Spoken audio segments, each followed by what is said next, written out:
فرمایا گیا وَأَوْفُوا ان اللہ یأمر بالعدل والإحسان وإیتاء ذی القربى وینہی عن الفحشاء والمنکر والبغی یعظکم لعلکم تذکرون. بہت ہی پیاری آیت ہے. حضرت عبداللہ ابن مسعود فرماتے ہیں کہ اجمع آیت فی القرآن، قرآن حکیم کی سب سے جامع آیت یہی ہے. اور حضرت حسن بصری فرماتے ہیں کہ یہ آیت ایسی ہے کہ اس کے پہلے حصے میں اللہ نے تمام خیر کو جمع کر دیا ہے اور دوسرے حصے میں تمام شر کو جمع کر دیا ہے. اور اگر کوئی آدمی اس آیت کے اوپر عمل کر لے تو سمجھو تمام خیر کو پا گیا اور تمام شر سے بچ گیا. کیسے؟ فرمایا گیا ان اللہ یأمر بالعدل والاحسان، بے شک اللہ تمہیں عدل کا حکم دیتا ہے. عدل کہتے ہیں ایتاؤ حقہ، ایتاؤ کل ذی حق حقہ، ہر حقدار کو اس کا حق ادا کر دینا. یہ اس کا حق ہے اتنا، جی جی، اگر جتنا حق ہے اتنا آپ دے دیں تو یہ عدل ہے. عدل ہے، اس کو عدل کہتے ہیں.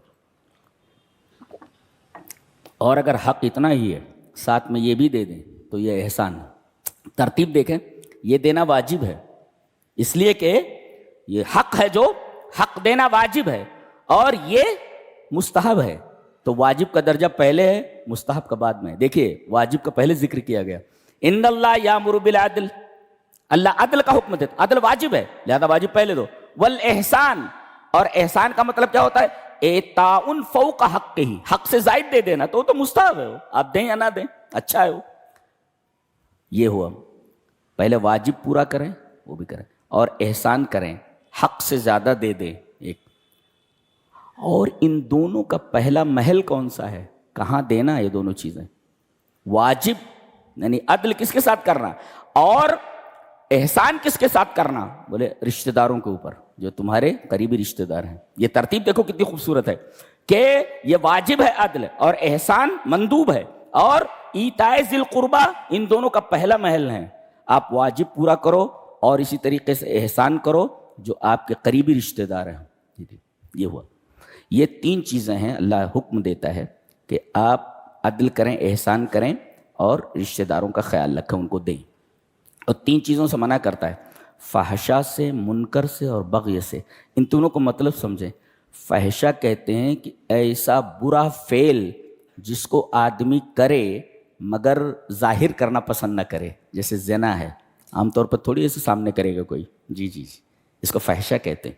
فحشا ایسے برے فعل کو، ایسے گندے فعل کو کہتے ہیں کہ آدمی کرے مگر اس کو ظاہر کرنا پسند نہ کرے، جیسے شراب ہے اور اس طریقے سے زنا ہے. یہ تمام چیزیں ایسی ہیں کہ آدمی کرتا ہے مگر ظاہر کرنا پسند نہیں کرتا.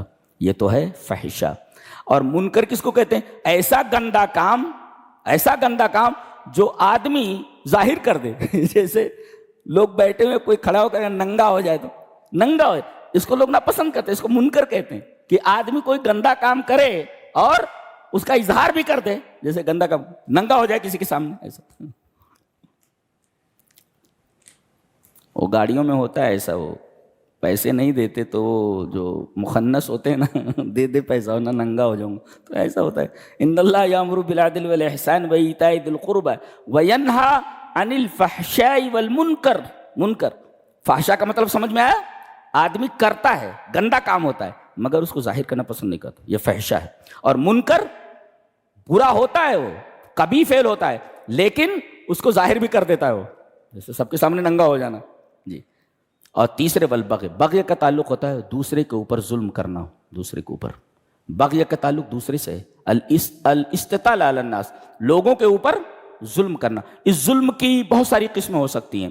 کسی کا مال دبا لینا، کسی کی امانت پہ خیانت کرنا، کسی کی زمین دبا لینا، یہ تمام چیزیں ایسی ہیں. آج کل ایسا بہت چل رہا ہے الحمدللہ. اللہ اکبر. پیسے لے لینا، زمین لے لینا، کسی کا حق مار لینا، غصب کر لینا، جی جی جی. جبکہ کس لیے کر رہا ہے؟ اپنے بچوں کے لیے کر رہا ہے. لیکن یہی بچے جن کے لیے سب کچھ کر رہا ہے، اس زمین میں اس کو دفن کرنے کے لیے تیار نہیں ہوتے. جی، اماں بابا مر گئے، جلدی سے ان کو ایسی جگہ پر لے جاؤ جو خیرات کی جگہ ہے، زندگی بھر کہتا رہتا میرا ہے میرا ہے میرا ہے. مرنے کے بعد یہی بچے جس کے لیے اس نے یہ سب کچھ کیا ہے کہتے ہیں کہ یہاں اس کو نہ رکھا جائے, اس کو خیرات کی جگہ میں دفن کیا جائے.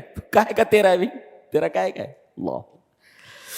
یہ اللہ تبارک و تعالیٰ نے احکامات دیے ہیں, زندگی کے تمام پہلوؤں کے اوپر بحث کی گئی. اللہ اکبر. اور اگلی آیت تو بڑی عجیب و غریب ہے, من عمل صالحا من ذکر او انثی وهو مؤمن. جینے کا طریقہ بتایا گیا. جو بھی آدمی نیک عمل کرے گا, چاہے وہ عورت ہو یا مرد ہو, من ذکر او انثی, مرد ہو یا عورت ہو, اگر ایمان کے ساتھ ہے تو فلنحینہ حیاتا طیبہ, تو ہم اس کو حیات طیبہ دیں گے. حیات طیبہ کی تفسیر حسن بصری نے کی ہے القناع. القناع کا مطلب ورض بما قسم اللہ لک تکن, ورض بما قسم اللہ لک تکن اغنی الناس. اللہ نے جو تیری قسمت میں لکھ دیا ہے اس کے اوپر راضی ہو جا. ہذہ ہی القناع, اس کو قناعت کہتے ہیں. سب سے بڑا غنی تو وہی ہے نا کہ تھوڑا ملے تب بھی خوش رہے اور زیادہ ملے تب بھی خوش رہے. اس کو کہتے ہیں قناعت. قناعت کی زندگی جس کو عطا کر دی گئی اسے اللہ تبارک تعالیٰ نے سب کچھ دے دیا. نہیں تو اگر آدمی کو قناعت عطا نہیں کی گئی, اس کی جگہ پر اسے لالچ دے دیا گیا, تو لالچی کی آنکھ تو پوری روئے زمین کی نعمت بھی مل کر کے بھر نہیں سکتی. جیسا کہ سعدی نے کہا ہے کہ رودے تنگ بیک نانے تہی پرگردد, رودے تنگ بیک نانے تہی پرگردد, نعمت روئے زمین پر نہ کند دیدے تنگ. کی بھوکے آدمی کی انتڑی ایک روٹی سے بھر جاتی ہے جی, لیکن لالچی کی آنکھ پوری دنیا مل کر بھی اسے راضی نہیں کر سکتی. لہذا آدمی کو قناعت کے اوپر گزارا کرنا چاہیے, جیسا کہ اس آیت میں فرمایا گیا.